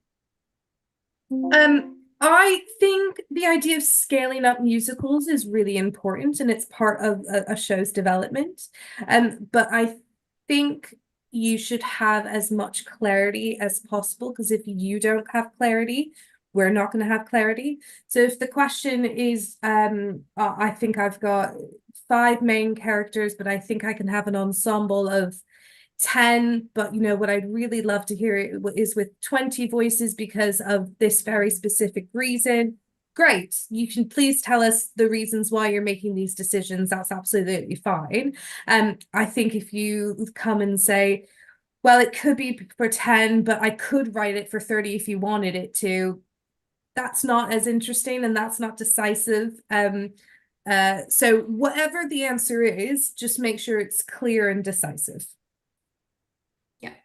Suzanne?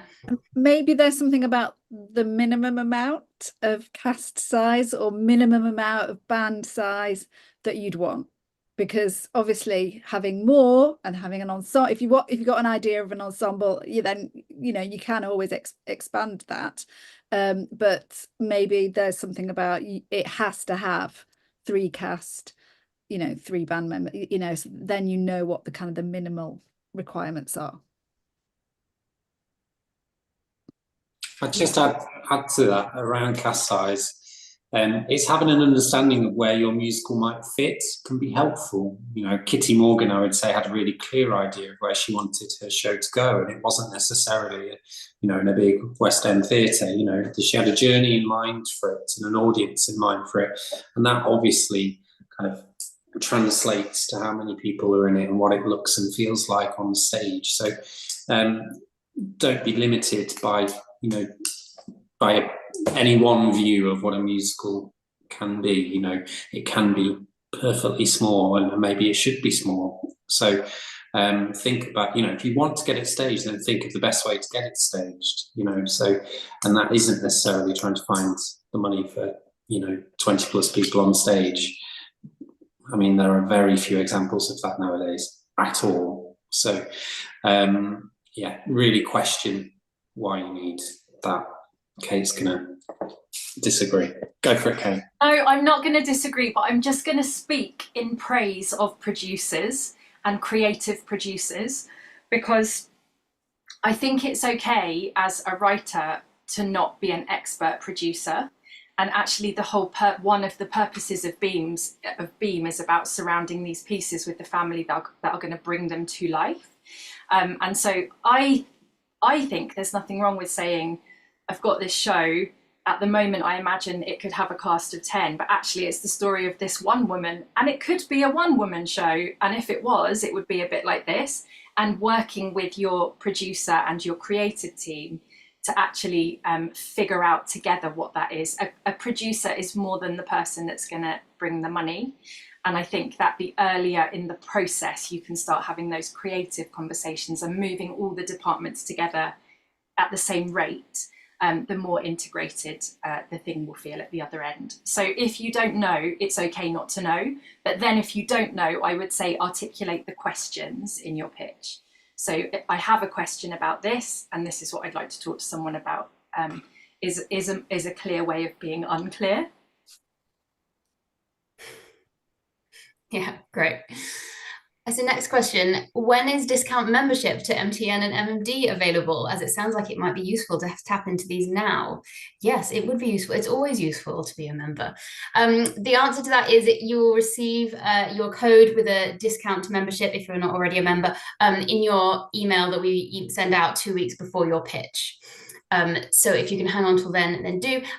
If you're desperate to become a member now and you would like to sign up and try and get that code, get in touch with us. That's Melody on the MMD side and Sam on the MTN side, if you'd like to become members of either of those. So get in touch if you really want to become a member now, or just you'll receive a discount code in your email. And a question again on the theme of cast size and the scale of the show that you're presenting.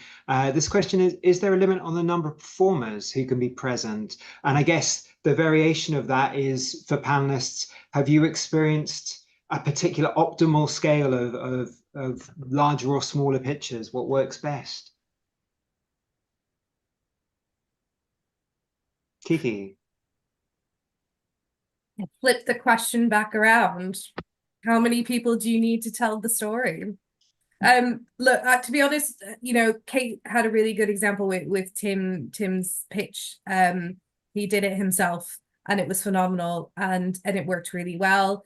And we've also seen pitches where, gosh, I don't know, 10 people have come in and that's also worked really well. You know, obviously if your story is about a community of people, you probably want to show a community of people. But if it's about, you know, an optician on an island by himself, then yeah, you probably just want one person. It really depends. If you've written music with harmonies, you'd probably want multiple voices. I think, you know, I wouldn't recommend coming in with an entire, you know, the West End choir. That might be a little overwhelming to negotiate getting them all into place within your 10 minutes. Yeah, what does your story need to be able to tell it? Yeah, and a choir can be done. We had that in one last year. We had a whole community choir in a pitch because that was a show that was being created with the community and would have a big community chorus element to it. So it was lovely. It worked well. But that's very rare, and you don't feel that you have to do that. And we can use our imaginations. If you say, I'm going to sing this with a recorded backing track, but imagine that there are 40 people on stage and they're doing some amazing Busby Berkeley dance number, we can imagine that. The panelists can all imagine that. Definitely. It's about you transmitting your vision into our imaginations. That is literally what pitching is. And so do use our imaginations as panelists. Yeah. There's a question here about, are pitches recorded either for the panel's benefit only or for those pitching to access afterwards as well? Maybe Natalia, are you? We do not record the pitches, I'm afraid. It's because we see so many and technology would inevitably go wrong and the storage issues and we're traveling all over the country and that sort of thing. So we make very copious notes on all the pitches and we get the panel's thoughts there and then in the room. You can audio record your own pitch if that's useful for you. We've had people do that sometimes. They just put their phone there and they want to record it so they can listen to it back, and that's totally fine. But we don't video them ourselves. Okay, next question. Do you have any plans to include Cornwall, for example, Hall for Cornwall to the pitch roster to increase regional diversity? James, do Would you like to answer that? Oh yeah, so we're bouncing them back and forth. We are constantly refreshing where we go to, and we did actually look at Hall for Cornwall. We get as close as the Northcote and Exeter, as you will have known if you've looked at the existing roster, and it was decided that was as close to Cornwall as we could go this time round. Even with 21 days, it's a huge effort to try and cover that much geographically of the country. And we could always go further. We would like to go further, but it's a question of capacity and our resources, which are finite, like all things in trying to stage and support musical theatre. So at this stage, there isn't something in Cornwall. But it is something that we've been looking at, and we will continue to look at that for the future. A lot of it is also thinking about both the geographic, but also in terms of numbers. We're partly led by the numbers of people, the demand for people to pitch in particular regions. So that does mean that we can't necessarily have 21 dates that are equidistant geographically across the physical landmass of the country. Although you might look at them on a map and think, why isn't the one over here? It is all logistically considered in terms of where the demand is and trying to meet the needs of people coming forward to pitch. But yeah, we would love to be pitching and having pitching days in every town. It's just not possible with finite resources. The next question is about disabled writers, and you do have a space within your booking form to pitch that asks about specific access needs, and we do ask you to communicate any access requirements you have around your pitching day. This question is a bit of a variation on that, though, asking, can a disabled writer pitch remotely while sending their cast to pitch in person? So having a bit of a hybrid pitch, and I would say initially that's entirely possible, but just factor in, as I was saying before, technical challenges can lead to it can be difficult to cover that in enough time. But if it's a matter of access, we'll do everything we can to try and make that work. And if it's not accessible for an individual to be in the room, then absolutely we'll look at a bespoke conversation about what will make it accessible for you to pitch the work. So just get in touch with your specific access requirements, and we'll have a conversation about that and do our best to meet them. Yeah. Any further thoughts on hybrid pitches, though, from anyone? Does that? No, we might move on. Yeah. Next question. So next question. It's so hard to choose only one song to present. Any tips for choosing? Does an up-tempo work better, or a ballad, or the one that shows the biggest character journey? Any thoughts from the panel? It is hard to choose a song or two songs. Kiki, is that a hand? Yeah. It can be a hand. Well, I think the question is, how many songs would you like to share? If you start there, if it's one, what is going to most emotionally move the panel? I think whether that's laughter, whether that's tears, whatever that emotional journey you would like us to go on that best represents your musical, that's the one that I would pick. I think if you're choosing more than one song, I would suggest showing the breadth of your ability to contrasting songs would be very interesting, as long as you are happy and proud of them. At the end of the day, what is your strongest most favorite song? That's probably going to be the ones that you'll be most excited to share with us, and that we'll get most excited to receive. But it also goes back to, how are you directing yourself within this 10-minute pitch? Because the most cohesive and emotionally moving 10 minutes are going to most likely be the ones that we remember, and the ones that will have captivated us the most. So yeah, think about that entire storytelling journey that you want us to go on with you. Yeah. And for that reason, sometimes a show from earlier in the show is easier to place the panel in a position of receiving it the same way an audience would, because they know less about the plot. If you're sharing a very plot-heavy show song like a scenes-based song from later in the show, it might be a bit harder to set that up sufficiently so that the audience feel the full impact. There's a question here about flagging any disabilities that might make the pitching process difficult in advance of the panel. For example, if you have ADHD and sometimes find it difficult answering a question on the spot. So, you know, absolutely, I would say this is part of you communicating in advance any access requirements you have. We want to know what will help you to give your best pitch. So yeah, absolutely do communicate with us any information you feel is relevant for us to know in advance to make sure the process is comfortable and optimal for you.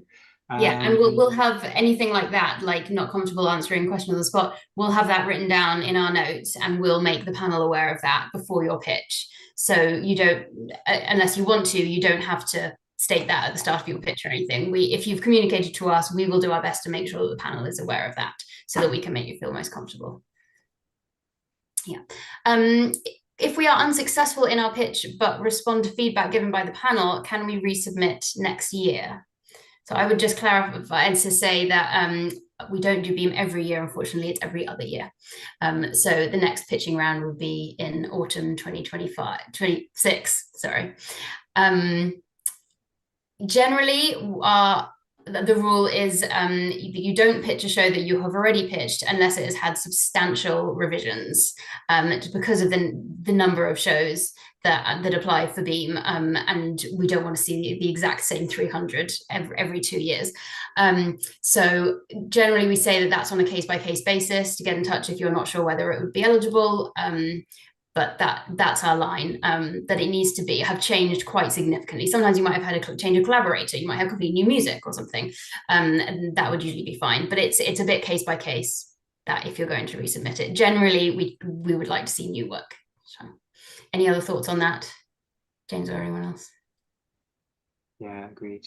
Yeah, definitely agreed.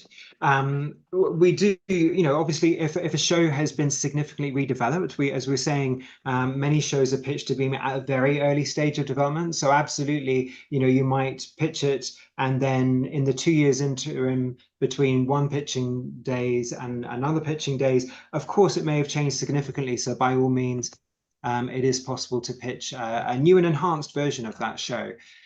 We just ask that it's not in the same place as when it was previously pitched. There's a question here about regional diversity, that someone saying they're pitching it in London out of convenience, but one writer lives in Newcastle and the show is set in Birmingham. Would that be taken into account? I mean, absolutely. If you were pitching this, you would say that within your pitch because it's absolutely relevant to talk about the regional diversity of your show. Any further thoughts from the panelists about regional diversity? Because I would say that, you know, we are so excited by the fact that there are more regionally distinct voices coming through in each successive pitching day. The first time we did pitching days in 2015, a lot of shows sounded like they were looking to America for the models and the sort of sound worlds, the voices that were being emulated. Whereas with each successive round of pitching days, it's felt there are more and more really authentically individual voices and specifically regional distinct voices being found by writers for the way they tell their story within a musical theatre language. And that's absolutely something that I think lands really well with panelists and in terms of the work that we're seeking to share for BEAM, because so many producers and programmers are looking for work that will speak to specific audiences, and in the specific we find the universal. So absolutely do tell us about any regional specificity to your team and your content. Any further thoughts on that though from people? No. Yeah, great. Question here, at what point in the production of the musical do you allow the pitch process, for example, before we workshop it? So I would say in the context of BEAM, it's sort of wherever the pitching day falls within your process. If you have the option of whether you workshop it before your pitch or after your pitch, I would say probably before might be useful, because you might discover some new things about your show. You might distill really what it's about that might be useful for your pitch, but often that won't be an option because things fall where they fall. So we see shows at all different stages of their process. But I would ask the panel just to make that a bit more general with sort of pitching to producers or to venues in other in other contexts, at what stage is it useful to be reaching out to people? At what stage do producers tend to like to get involved, or venues? Yeah, Matt. I'd speak to Kiki's point at any stage, because it is about building that relationship. So, it's good to just be, even if it's we're doing this project or on the chat about it, can I then invite you to this? Could I send you that? Could we meet to discuss this? All of that is really useful information. Venue programmers and producers can't promise to, read everything, see everything, but I'd much rather know about it, be aware of it, and initiate that kind of conversation at any point than not knowing about it. So that's what we're here to do. So it really just important to engage us whenever you can. Great. Suzanne? You're on mute, Suzanne.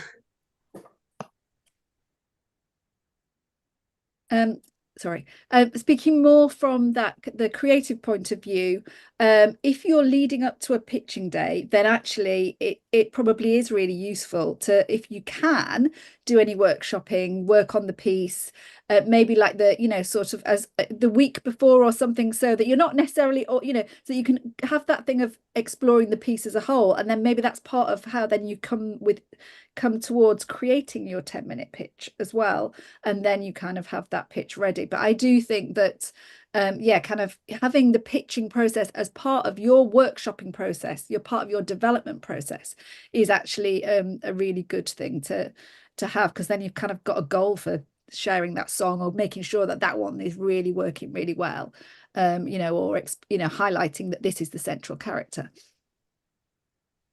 Yeah, great. Quick question, probably for Natalia. Could you share any information on budgets for those successfully programmed for the showcase? Sure.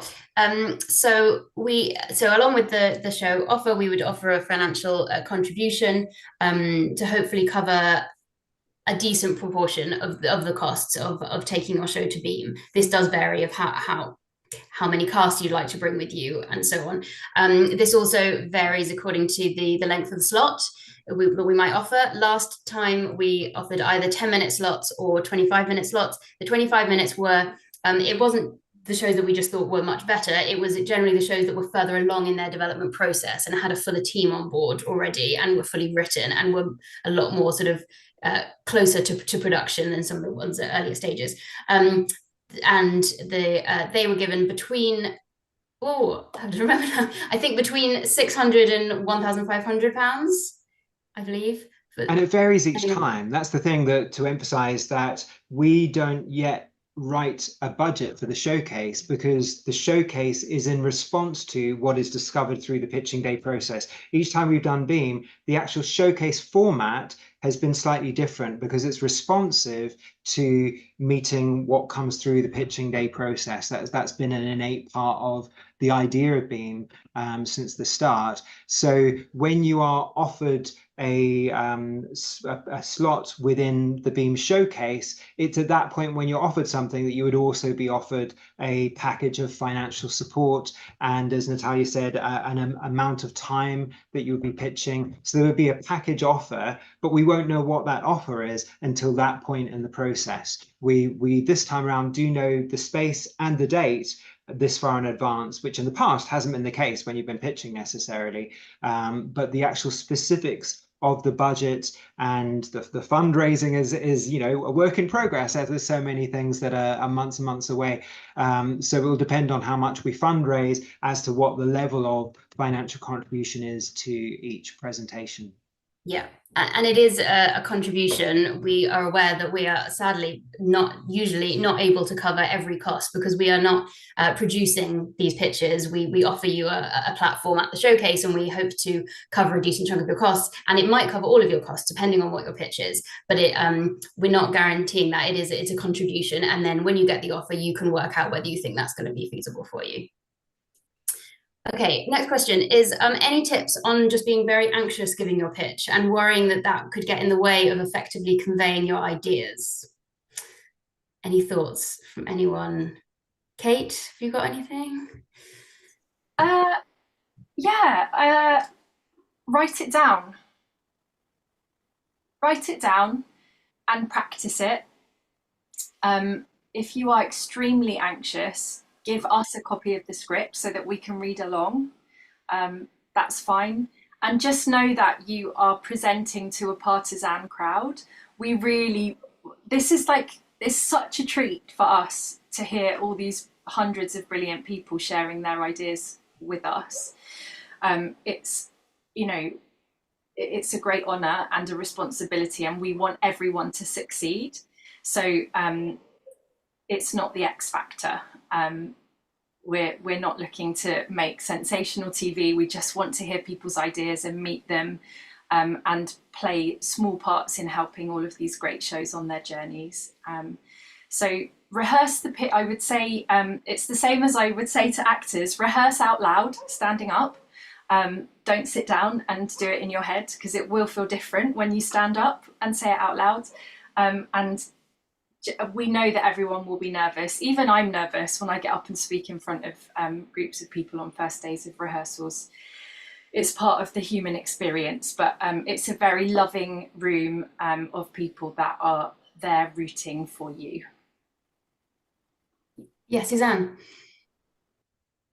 Oh, I've just got lots of background noise going on in this house, but so I keep having to audio to go on mute. But yeah, I mean, again, it depends on, how you like to work, but I definitely script the pitch, including so it's not just the songs that we know, but actually what you're saying, and how to convey that. Write it down and rehearse it as you would a play is the way that I find, because again, I'm either a writer or a director. I'm not a performer, so I do need to kind of it's a different skill set. So I will work on how I'm going to present that aloud, and if you can learn it so that then you've got it. But again within our team, we have people that still want needed to read what they were saying, so they brought their bit of the script and presented it that way. So if you're anxious, then maybe that's what you need as your comfort blanket. If you've got that in front of you, you're saying what you need to say. I'm going to combine two questions into one here. There's a question: is it okay if you already have an independent producer attached, or is this really an opportunity purely for writers? Absolutely. Producers can pitch a show, directors can pitch a show, choreographers can pitch a show. We're really interested to see where from within the wider sector of the performing arts, new ideas for exciting new musicals might come. You don't have to have a background as a writer. You might move into being a writer from a different area of the performing arts as a discipline. And you can absolutely be the producer on a project that's pitching, or the director, or anyone in the creative team is welcome to lead the pitch. We encourage that by all means. The other half of this question that I'm going to pass over to the panel is it sensible to approach a potential representative or publisher before the pitching day, or to wait until selected for the showcase? And maybe expanding on that, if panelists can say, is it useful to have publishers or licensing houses attached, but similarly, are there pluses, minuses to having other creatives attached, producers, directors, etc., when you're pitching it versus there being a smaller team attached? What are your thoughts on who should be attached, or does it matter? Are there pluses, minuses there? Any thoughts? Got Kate and Matt. Go on, Kate. Go on, Matt, you go first. Okay, I'll speak from a venue point of view, or from a perceived venue. So there are lots of different ways to make a show. So, for example, some of the host venues for Beam are producing venues who may well want to take, do not bank on this. So that's all I would say, is it is increasingly difficult for a producing venue to make a musical, let alone a new musical. And they would often work in partners, and they all have to speak to their artistic directors' kind of purpose and beliefs, who have their own opinions about what they want to make. So that is actually quite perhaps one of the hardest ways to get a musical on.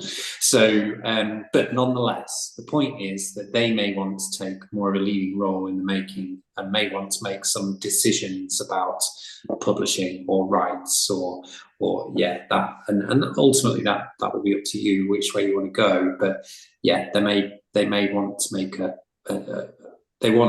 might want to be to have the possibility of making a decision or choice. Similarly, and independent producers and commercial producers may well work in the same way. I think there's a question around rights if you're looking at work that is based on pre-existing intellectual property, and probably it is not worth putting lots of effort and money and resources into working on a show that you do not have permission to work on.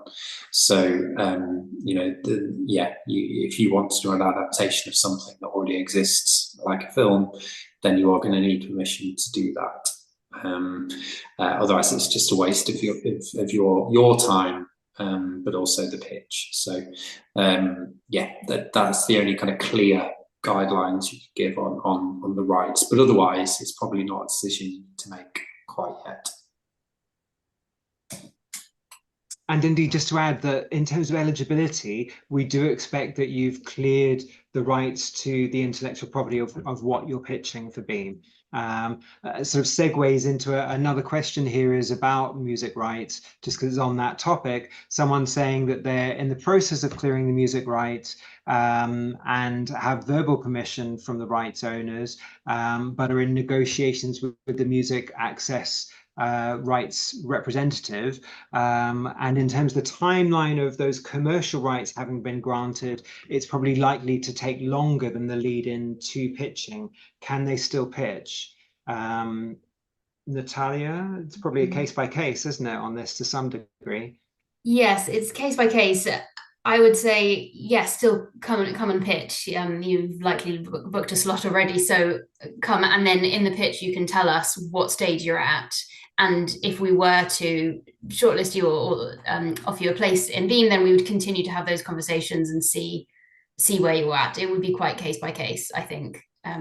So yes, as long as those conversations are underway, yes, come and pitch and tell us where you're at. Okay, I've got a question here. Do we need to include in the pitch what we're asking for? For example, hoping to get a project staged if it's a more complete show, or support to find a creative team for a piece that's in an earlier stage? My brief answer to that would be you don't need to include specific sort of asks, but it is very useful to know what stage you're at and what you're looking for. But does anyone else have anything to add to that? No, easy, quick answer. Great. Okay. A question here from the perspective of how much information to share about the people involved in the show. Should any biographies of the people pitching the idea be given within the pitch?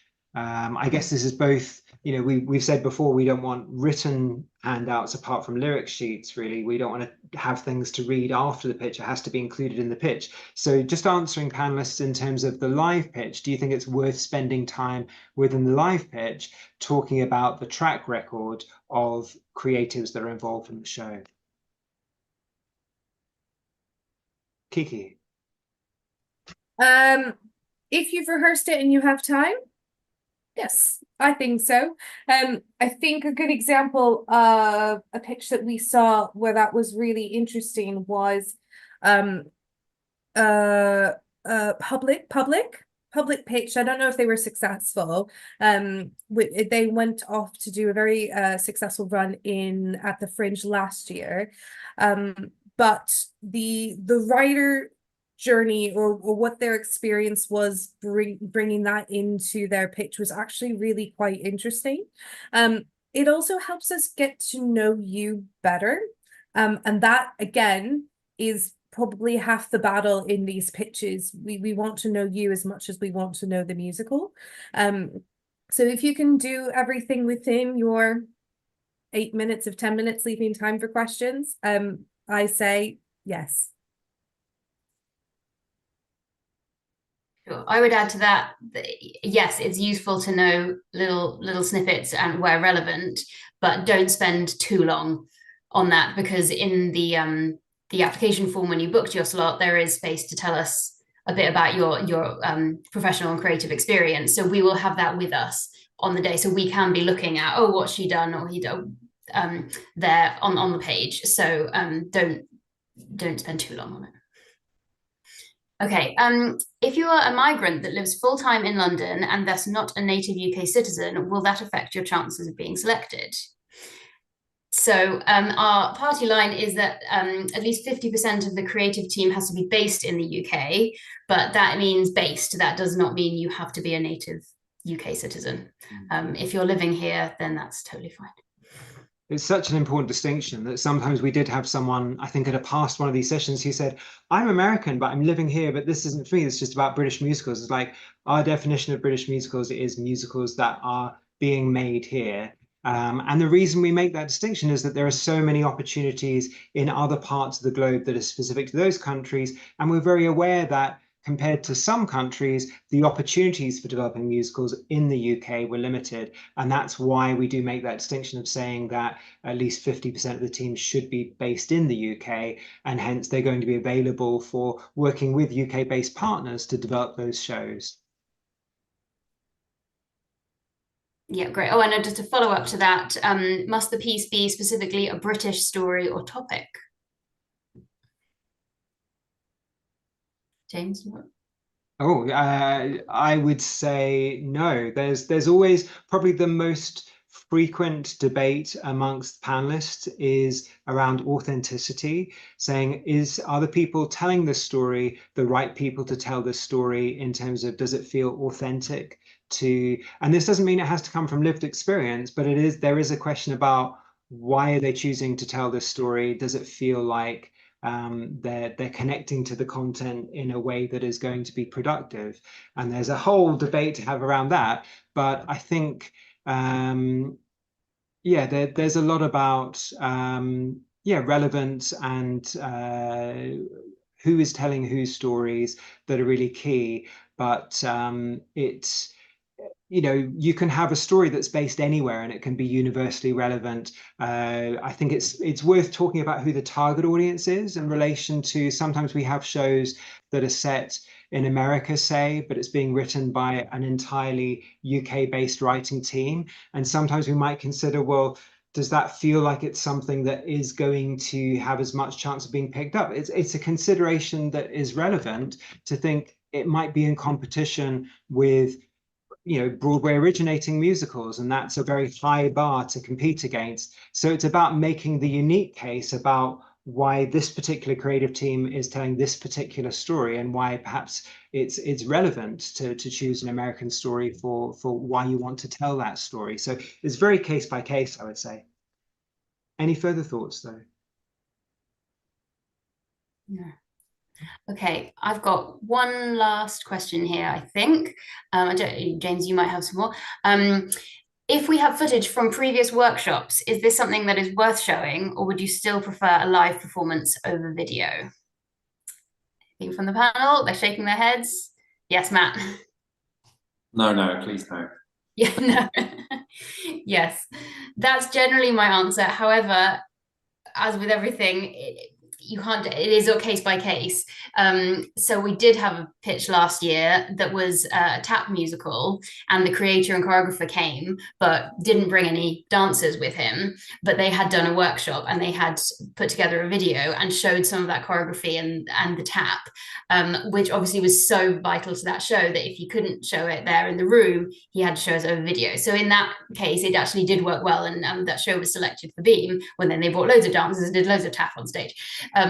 So in that case, if it's something that you have to show us that you can't show us in the room, then yes, but in general, yes, live performance is always better. Great. And just a point of clarification, just in response to questions that perhaps have been asked in the chat, just to clarify that if your musical is selected to go into the showcase of Beam, You're not giving away any kind of future rights or royalties. There's no kind of agreement. The only thing, we have a participants agreement with shows selected for the Beam Showcase, and that is more of a contract around what the relationship is in terms of you committing to presenting your work in that context. You've got no further obligations beyond the showcase. We do request that if a show is shared in the Beam Showcase in future programs, there's a credit saying that the show was supported and shared at that specific Beam Showcase. But obviously that's not something that is a legal contract. It's a request, because we know that, you know, right, if it's writers pitching, they can't always negotiate that. But that we strongly request, if possible, that there's that credit. Beyond that little credit within a program, there are no ongoing obligations after you've presented at the showcase. There's no royalties or rights or anything like that in terms of a responsibility to give first right refusal or anything like that. It's open to you then negotiating with anyone that comes forward through having seen your work at Beam to negotiate with you about the future relationships you might have with them as developers of the work. Oh, I've got more questions coming in now. So I was dithering between two different shows to pitch, and at the end of this session, I feel like the other one would have been a better choice than the one this person has applied with. Is there any room to change what I pitch? Yes, that is fine. Just email kate@mercurymusicals.com and she'll switch up your info. That's fine at this stage to change what you pitch. And just quickly, the other one, can you do multiple pitches if you're part of different writing teams? They've also said, can we have more cat content from Kiki? So multiple pitches, yes, if you are part of different writing teams, if you, there's the cat chilling on the bed. If you have different collaborators, then yes, you can pitch, because we consider each of those writing teams to be a separate thing, but you can't pitch more than one show with the same team, is the short answer there. James, have you got any more? No, we're at the bottom of the barrel, I think, with so many great questions. Thank you so much for sharing these. Obviously, the MMD MTN team are available for future questions directly. If there's something that's really urgent that you need to clarify before you come to your pitch, where capacity allows, we will, of course, answer anything you need to know. But do remember that we will send that email 2 weeks before your pitching day, and that will clarify most logistical aspects of how you need to approach the day and what will be available in the room. So we'd ask, please wait until you get that briefing email. If that doesn't answer all your questions and you have questions at that point within the last 2 weeks, that's the point at which just email us and say, oh, I'm still not clear on this particular aspect. And there's a huge area on the MMD website where there's a big Beam page with lots of frequently asked questions. So also do have a read through there if you haven't already for further information. But I think we're at that point where we can say a huge thank you to our amazing panelists for sharing their pearls of wisdom. Thank you so much, Kate Golledge, Suzanne Gorman, Kiki Stevenson, and Matt Eames for sharing all your insights and experience today. It's been really, really helpful. Thank you. Thank you. Yes, and thank you everyone for joining us on this call. We really look forward to meeting you in person and seeing what shows you've been working on.